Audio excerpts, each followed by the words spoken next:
आज अपन ईवीएस में नया पाठ शुरू करेंगे, पाठ 6। देखो जंगल अजब निराला, है ना। आपने जंगल देखा है? नहीं देखा है? टीवी में देखा है या फिर आप फ़ोन पे देखना कि जंगल कैसा होता है। जंगल में बहुत सारे हरे हरे पेड़ होते हैं और कई तरह के जानवर होते हैं, पक्षी होते हैं। तो देखो जंगल अजब निराला, पर्यावरण का यह रखवाला। जंगल बहुत ही सुंदर होता है, निराला होता है और यह हमारे पर्यावरण का रखवाला होता है। हाथी, चीता, शेर वगैरह, काग कपोत, बटेर कफेरा, अलग अलग है इनकी बोली, न्यारी न्यारी है इनकी टोली। अब जंगल में देखो हाथी, शेर, चीता, बगेरा, काग, कपोत, बटेर, ये सभी जीव जंतु जंगल में रहते हैं। इनकी अलग अलग बोली होती है और ये अलग अलग अपने अपने झुंड में रहते हैं। भालू, शियार, हरिण व घोड़ा, चिड़िया, मैना, शुक, कटफोड़ा।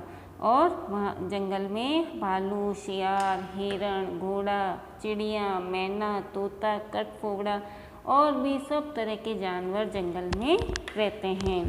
अलग अलग हैं इनके रंग, अजब अनूठे इनके ढंग। सांप, छुछुंदर, मगर छिपकली, मगर मच्छर, चींटी, मक्खी, तितली। अब इन सब जानवरों के अलग अलग रंग हैं और इनके रहने के, खाने पीने के भी अलग अलग ढंग है। और इसके अतिरिक्त यहाँ पर सांप, छुछुंदर, मगर, छिपकली, मच्छर, चींटी, मक्खी और तितली, यहाँ पर उड़ने वाले भी पक्षी जीव जंतु है और ज़मीन पर रेंगने वाले भी जीव जंतु जंगलों में पाए जाते हैं। अलग अलग है इनकी चाल, जंगल में करते कमाल धमाल। और ये सब इनके अलग अलग चाल होती है और ये अपने अपने तरीक़ों से, अलग अलग तरीक़ों से खेलते हैं और रहते हैं। देखो जंगल अजब निराला, पर्यावरण का यह रखवाला।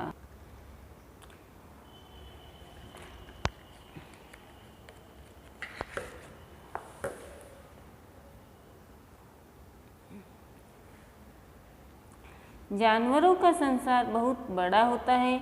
इनमें कई विशाल तो कई छोटे जानवर होते हैं, जैसे हाथी बहुत बड़ा है और चींटी बहुत छोटी है।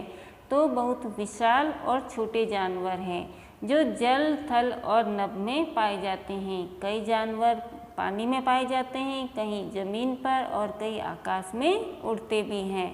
तो अलग अलग इनका रंग होता है, आकार होता है और रहने का तरीका भी अलग अलग होता है। वे जीव जंतु जो केवल पेड़ पौधों से प्राप्त सामग्री को भोजन के रूप में काम लेते हैं, उन्हें शाकाहारी कहते हैं। वे जीव जंतु जो केवल फल, सब्जियां, घास फूस खाते हैं, वे क्या कहलाते हैं? शाकाहारी जंतु कहलाते हैं। आपने बिल्ली को चूहे या पक्षियों का शिकार करते हुए देखा है, वह इनका मांस खाती है।